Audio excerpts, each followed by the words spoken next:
This is Old School. Today is February 5th, 2023. I'm going to share with you my eyewitness account of what I observed yesterday in North Myrtle Beach, South Carolina, when the Chinese spy balloon was spotted and tracked by the U.S. Air Force. Now, I was going to an indoor flea market near the Rollover Bakery about 2:00 p.m. on February the 4th. Earlier yesterday morning, I saw on the news that the Chinese spy balloon was in Charlotte, North Carolina, which is 188 miles north of Myrtle Beach. Being so far away, I didn't think anything of it as we drove to the indoor flea market near the Rollover Bakery, which you can see on this Google Earth map is right in front of the Atlantic Ocean off of Highway 17. And this is what the indoor flea market looks like when it's empty. So we also had heard on the news that the FAA had halted air operation at the 3 nearest airports as far away as Wilmington and Charleston, and also Myrtle Beach. So that was kind of interesting. But when we arrived at the indoor flea market, this is the picture I took on my iPhone, and I saw people standing outside looking up at the clear blue sky, as I did at 2:10 p.m. And I saw contrails from aircraft circling the air balloon. What was most startling is that I could not capture the air balloon that looked like a white beach ball in the sky. I could film the contrails, which are vapor left behind by jet engines, but my iPhone 13 could not capture the Chinese balloon itself. So I thought, I'll try making a video, and this is what happened.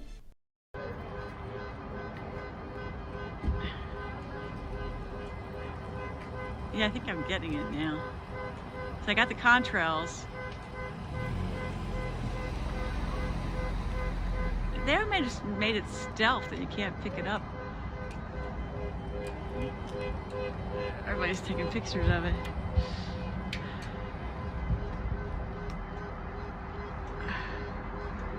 It's kind of above it. See?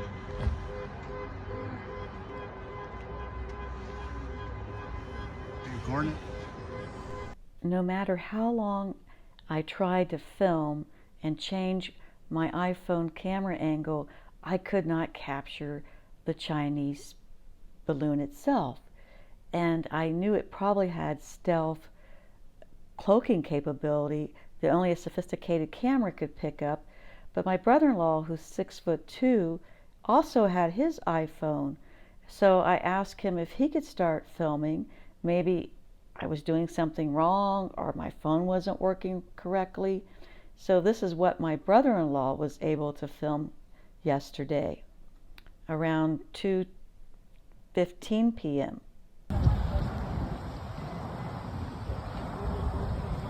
You can see the fighter jets circling around. If you listen closely, you can hear them making their roar. Don't know if you can pick up the spy ship or not, but you can see all the stuff going in the sky of all the jets flowing around here.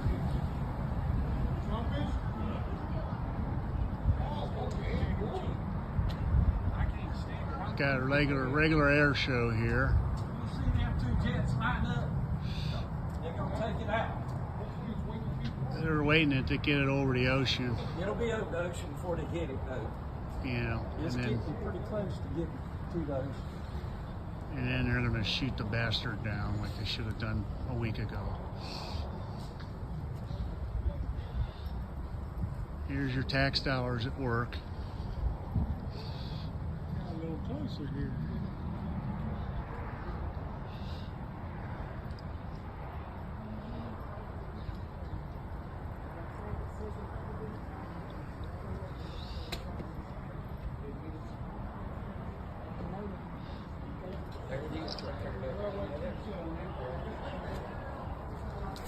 When we got back to our hotel and we reviewed the film footage, we both were astonished that neither of us could pick up the Chinese spy balloon.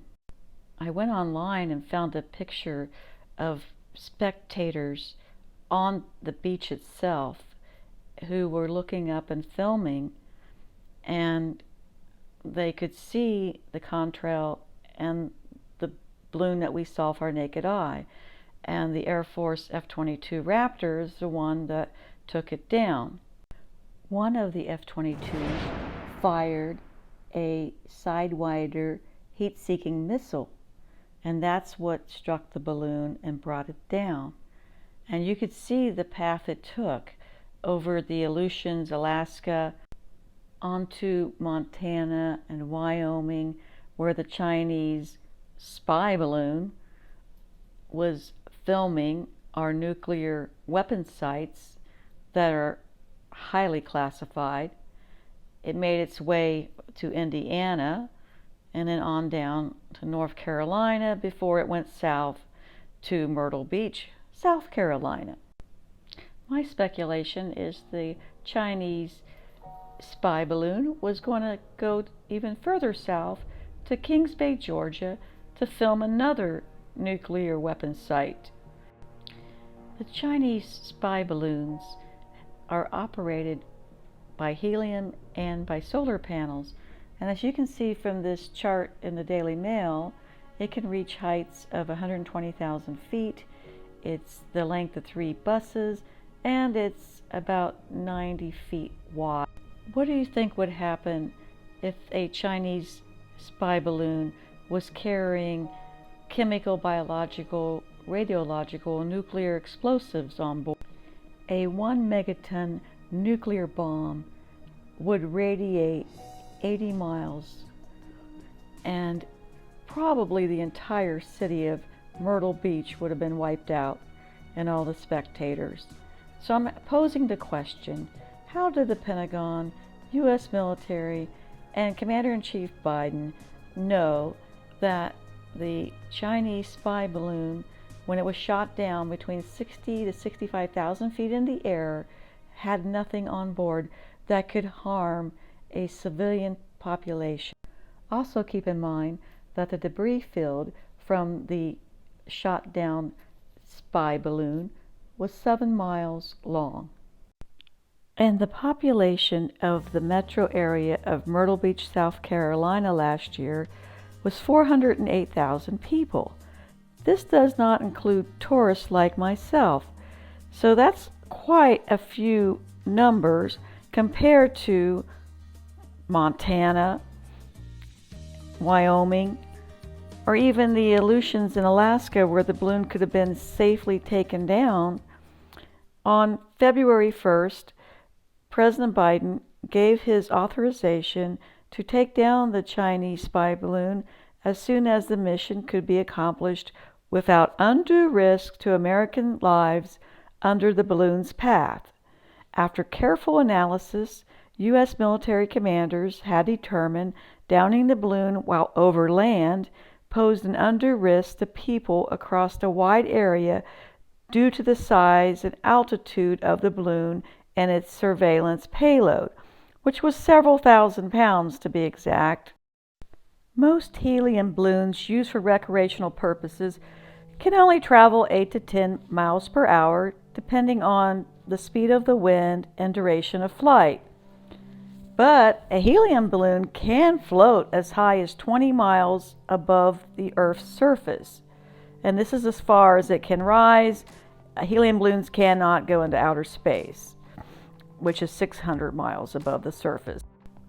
Then I looked at the causes of hot air balloon injuries, and the number one cause was the balloon striking objects such as cars or trees, and specifically electric power lines.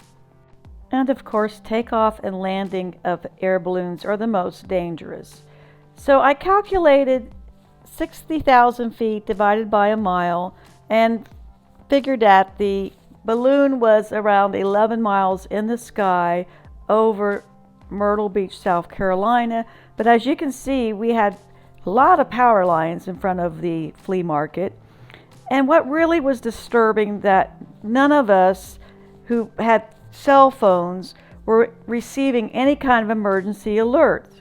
And that is the Department of Homeland Security's role, is to protect the public against terrorist attacks, invasion of airspace, coordinating with the FAA, the North American Aerospace Defense Command, known as NORAD, first responders, and of course, our U.S. military personnel.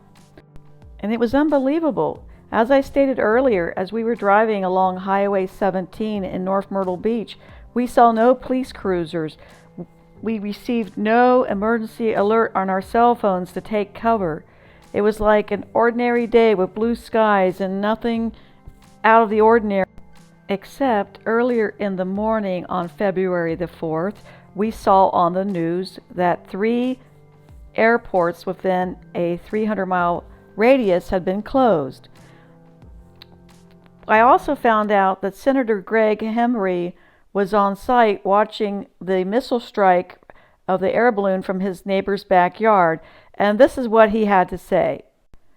The sight was both impressive and a little bit scary for Hembry, who said Americans typically expect such images to come from other countries.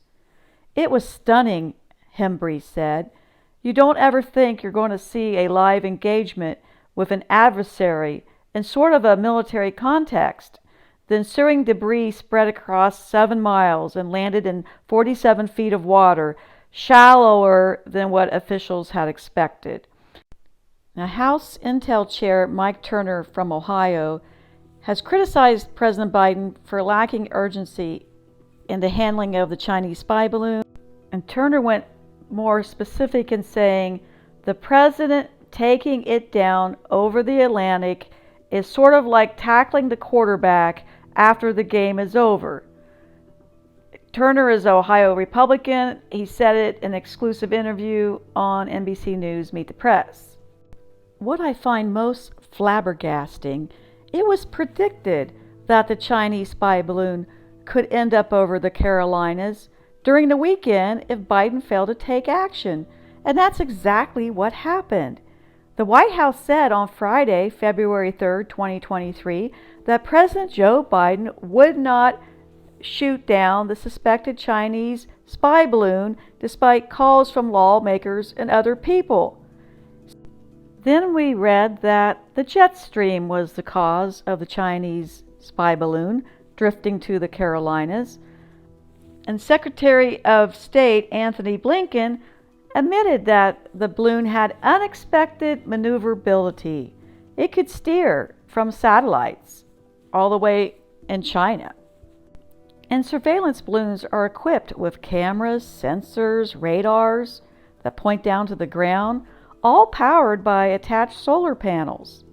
And spy balloons contain gas such as hydrogen and helium that help them float with the wind. And U.S. officials said that the Chinese spy balloon had propellers to help it steer. Imagine that. Pentagon said the balloon was maneuverable and it showed it could change directions. Using satellites, spy balloons typically operate higher than commercial airplanes and even fighter jets. And according to reports, the Chinese balloon registered around 60 to 120,000 feet in altitude. Perhaps the Chinese spy balloon, with its 2,000 plus pound payload, was a test run to see how far it could go with that same amount of weight. Because back in 2018, the Chinese tested their balloon with 3 hypersonic missiles. That should make most Americans and politicians cringe, that this could have just been a dry test run. And according to psychic Reverend Donna Serafina, she received an interesting premonition or psychic reading. She believes the Chinese had sonar equipment on board their spy balloon that would work with satellite imaging and producing overlay maps that could tell the Chinese how deep our nuclear missile silos are and what kind of weapons are mapped below. Detailed mapping using high altitude helium balloons is totally feasible when you think about the average low orbit satellite can circle the Earth in 90 minutes. So it's going very fast, and it can't hover like the high altitude balloons that the Chinese said was simply just measuring weather.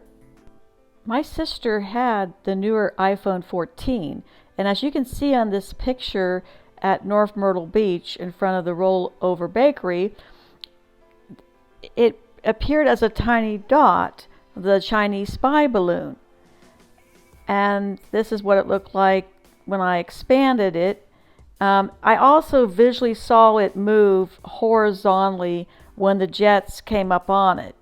So it confirmed it did have maneuverability and that the Chinese spy balloon could be seen with the naked eye flying across the United States at a low enough altitude where it drifted for a week before it was brought down.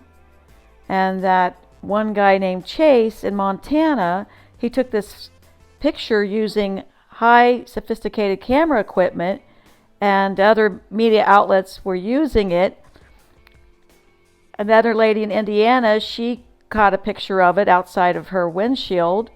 And a bunch of rednecks in Indiana gave the Chinese spy balloon the middle finger salute. The balloon could go 29 miles per hour. And a sheriff in York County, South Carolina, told people, do not fire shots. The balloon's 11 miles up in the sky. You're not going to hit it.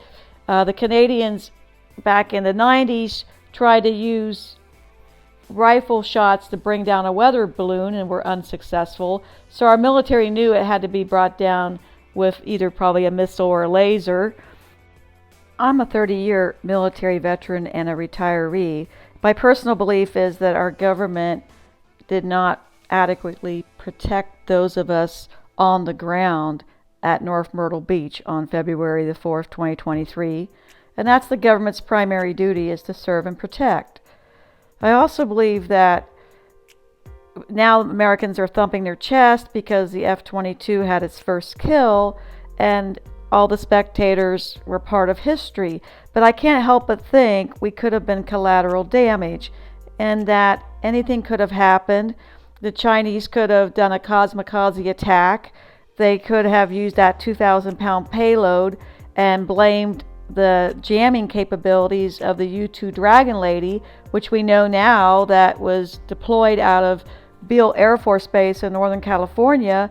It had a manned pilot to spy on the spy balloon and to take pictures of it. And so anything could have happened. And yes, bringing it down over water might have been the best to preserve the balloon and all of its equipment. But was it for the safety of the American people? I don't think so. I personally believe it should have been shot down over the Aleutian Islands in Alaska before it even made landfall. And that's just my personal opinion on it.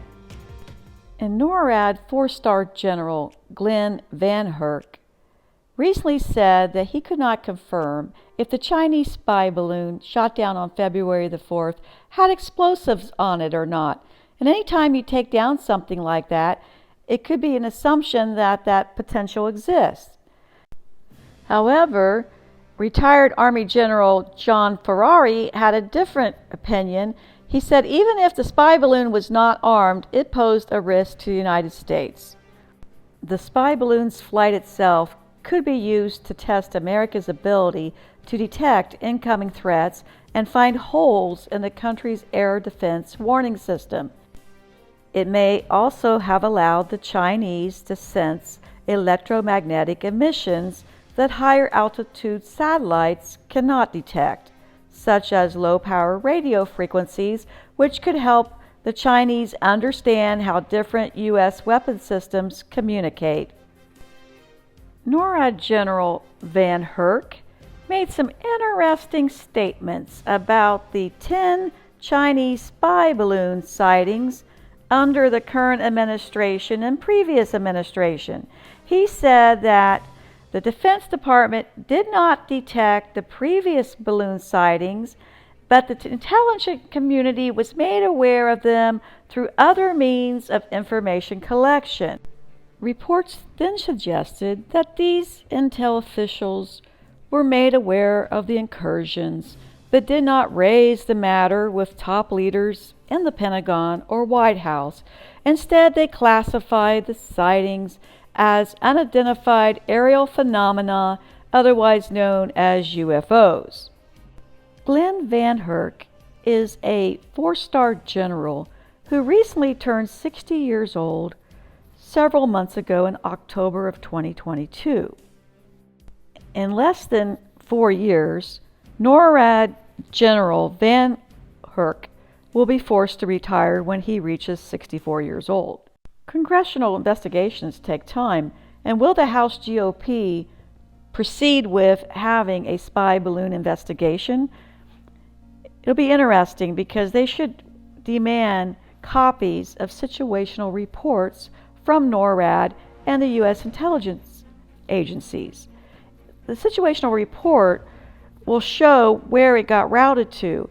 If Air Force General Charles Brown, who's the Chief of Staff for the Air Force on the Joint Chiefs of Staff, if he was informed, or any of the 8 board members, or the chairman, Mark Miley, about the previous Chinese balloon sighting. Allegedly, the Chinese flew spy balloons over Guam, Hawaii, Coronado Island, Texas, Norfolk, and Florida under current and past administrations. A situational report, otherwise known as a SITREP in the military, would show if any Ally or American aircraft were used to identify UFOs or spy balloons, such as the Global Hawk drone that can fly at high altitudes for over 30 hours. The Global Hawk drone is designed to gather near real-time intelligence and take high-resolution photographs. It can identify targets from line of sight more than 340 miles away. And finally, be advised that the Joint Chiefs of Staff serve as an advisory board. They provide professional military advice to the Secretary of Defense, the National Security Council, and the President of the United States. An American president is the commander-in-chief of the entire U.S. military, and it means taking responsibility. As Democrat 33rd President Harry S. Truman once commented, the buck stops here.